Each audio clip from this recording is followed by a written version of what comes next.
Story 1. Reflection. Do you know that feeling when a thing chooses you over you choose it? I wandered into that store by accident, hiding from a sudden downpour.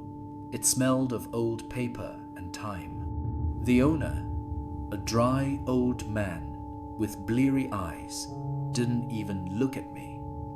But the mirror, it stood in the far corner, hidden under a layer of age-old dust.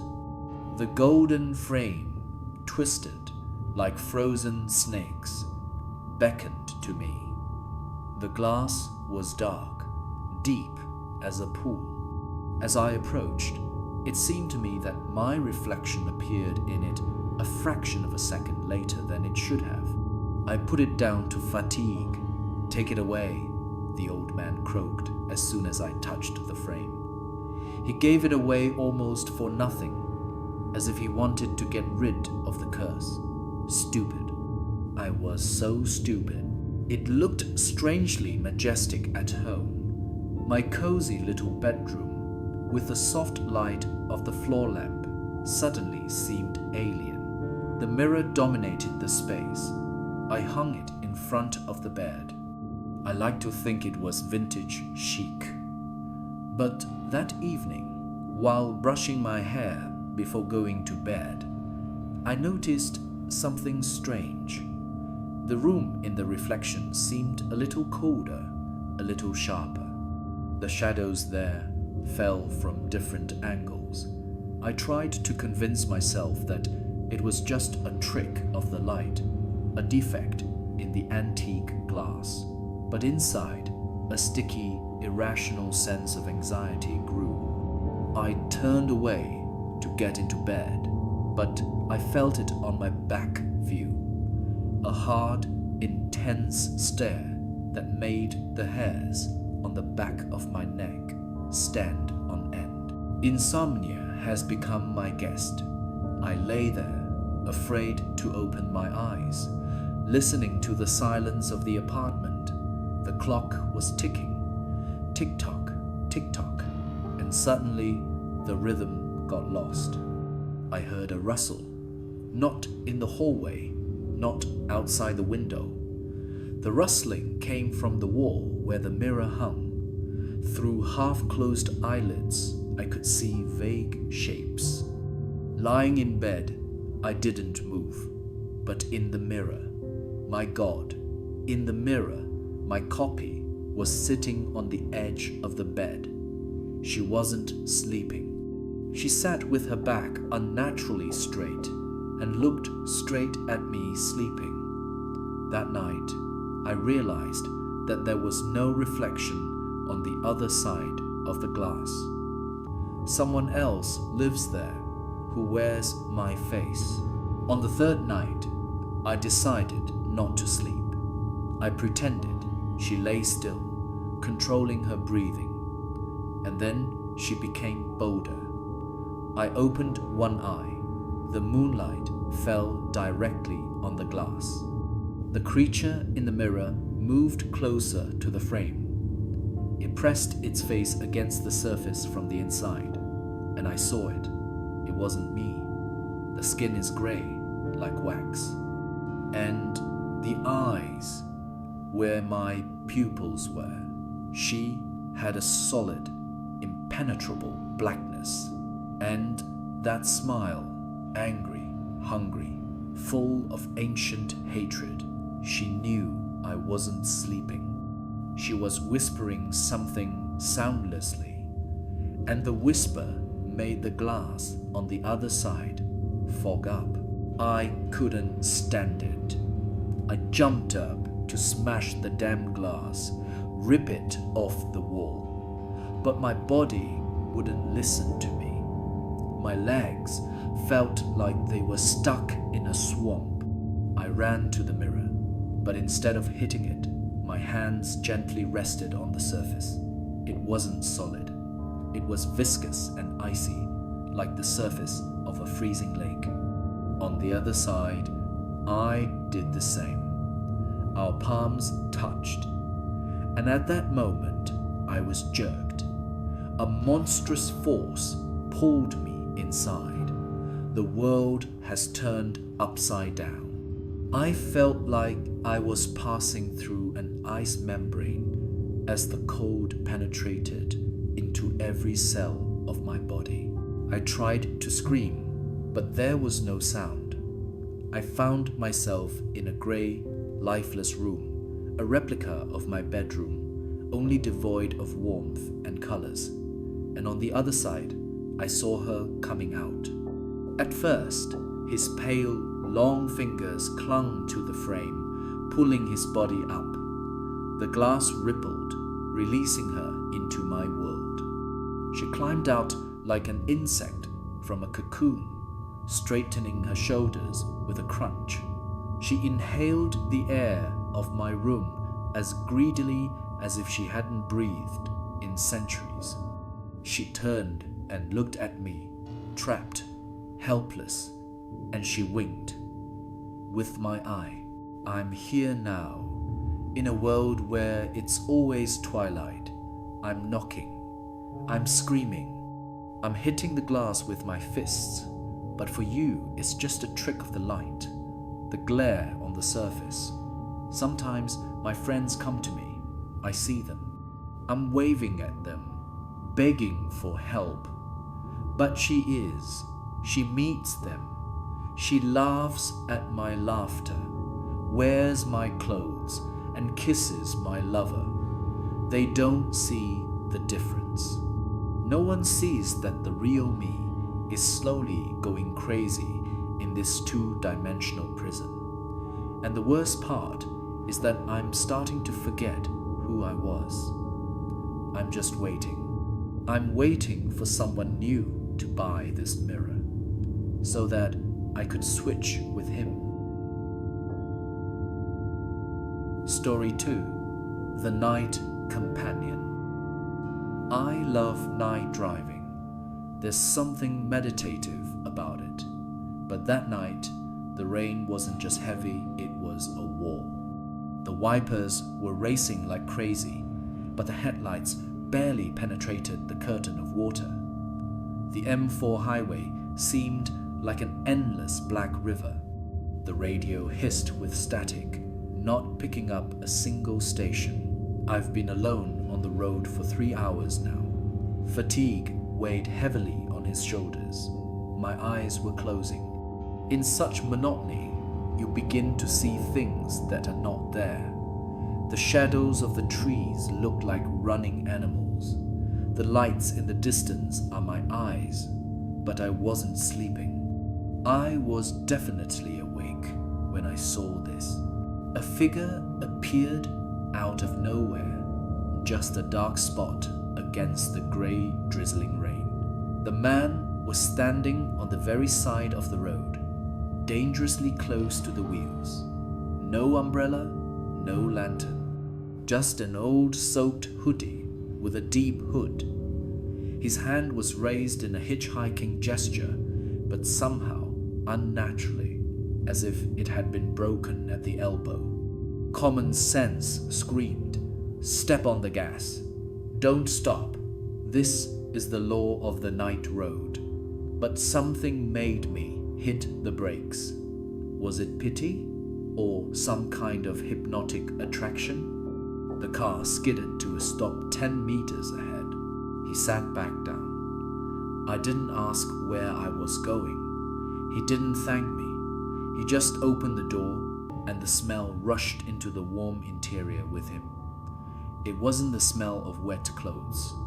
It smelled of damp earth, rotten leaves, and something sweet that looked like formalin. "Are you far away?" I asked, looking in the rearview mirror. Silence. It was dark in the mirror. I could only see the silhouette of the hood. He sat absolutely still. The car started moving, but the atmosphere inside seemed to have changed. The air became heavy and icy. I had a wild urge to jump out of the car on the move. We drove in silence for about 10 minutes. I was getting worse and worse. It seemed that there was not a man sitting in the back, but a statue. I couldn't even hear him breathing. "Listen, are you okay?" I looked up at the mirror again, and at that moment, a flash of lightning tore through the sky. The interior was illuminated by a bright white light for a split second, and I saw it.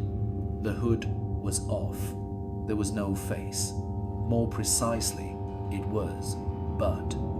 The skin was stretched over the skull so tightly that it was about to tear sunken nostrils, and the mouth full of needles instead of teeth. But the scariest thing is the fingers. They were long with extra joints, and they reached for the headrest of my chair. The scream stuck in my throat. My heart skipped a beat, and then it started beating like a bird in a cage.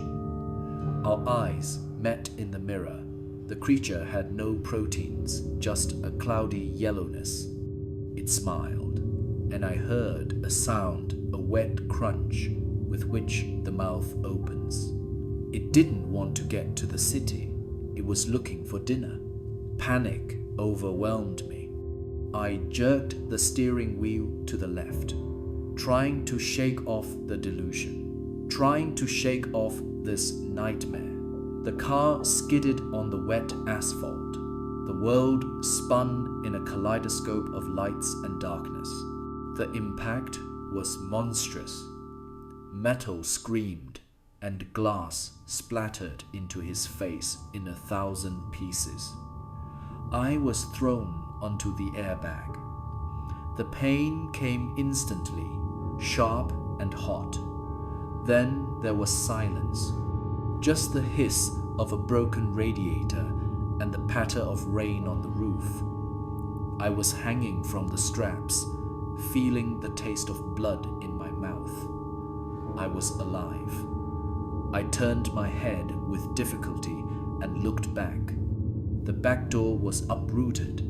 The seat was empty, but the smell, this smell of grave earth, became unbearable. I crawled out of the car into the pouring rain.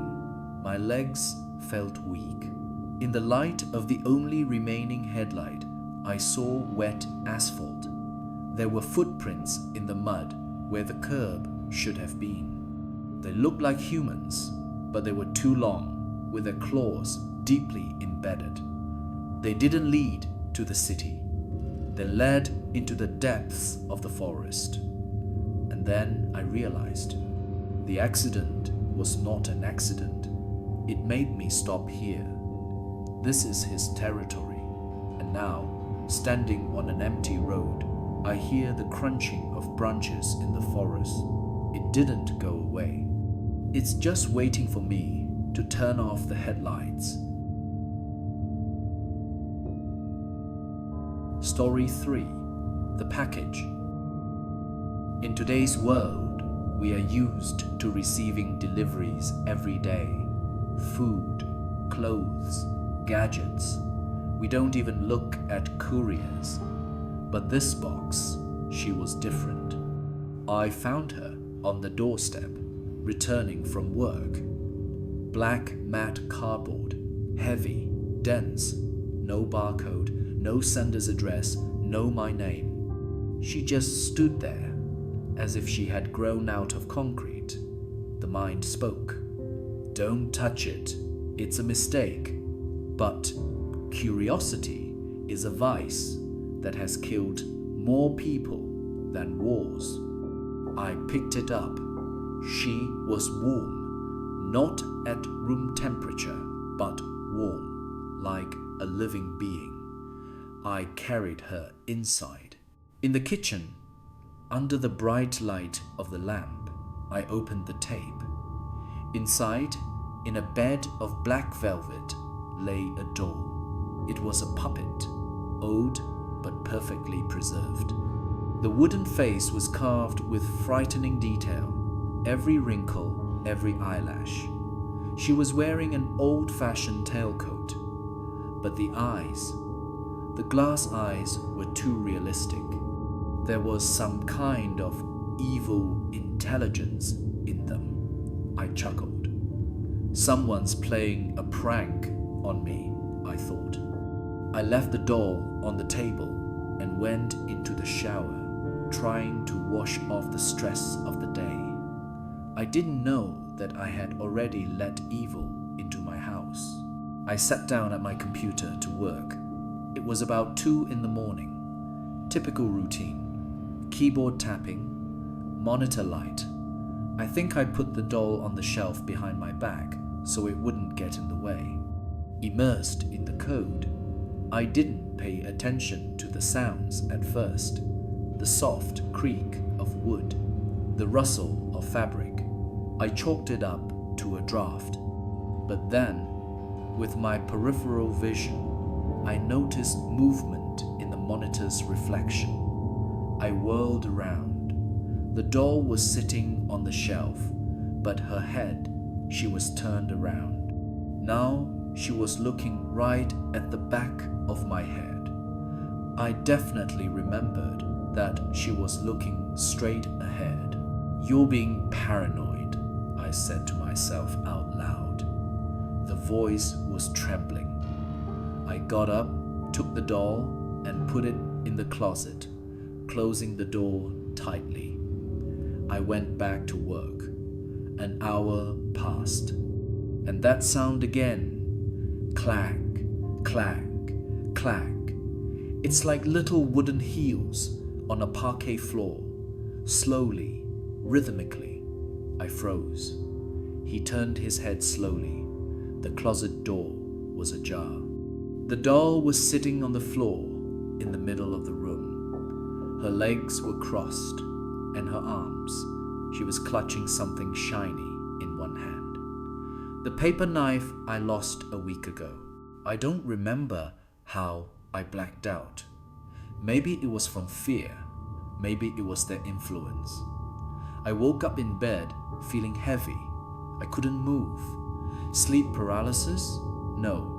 It was sitting on my chest. The doll's face was a centimeter away from mine. I could smell old varnish and dust. Her wooden mouth opened and closed, making a dry, crackling sound like laughter. The eyes were rolling in their sockets. I tried to breathe, but she was pressing on my ribs with her small but incredibly heavy body. A blade gleamed in her hand, and then the world changed. The room was flooded with infernal red light. The shadows lengthened and danced. The doll jumped off me and onto the floor, and she began to grow. I could hear the wood cracking, the fabric of the tailcoat stretching. Bones cracked, joints twisted. A minute later, a human-sized creature stood in front of me. He still had the same wooden face, but now it was alive. It wasn't a doll, it was a vessel. The ancient spirit has found a form. It came up to me, and I saw my own reflection in its eyes, distorted by horror. In the morning, the courier picked up the box. I was lying in it. More precisely, what's left of me is a small, wooden, lifeless shell. And it came out of the apartment in my body, whistling a tune I'd never known. She went to work, smiled at the neighbors, and the box is at someone's door again. Maybe in your hallway. Maybe you're hearing a rustle outside the door right now. Don't open it. For God's sake, don't open packages without an address.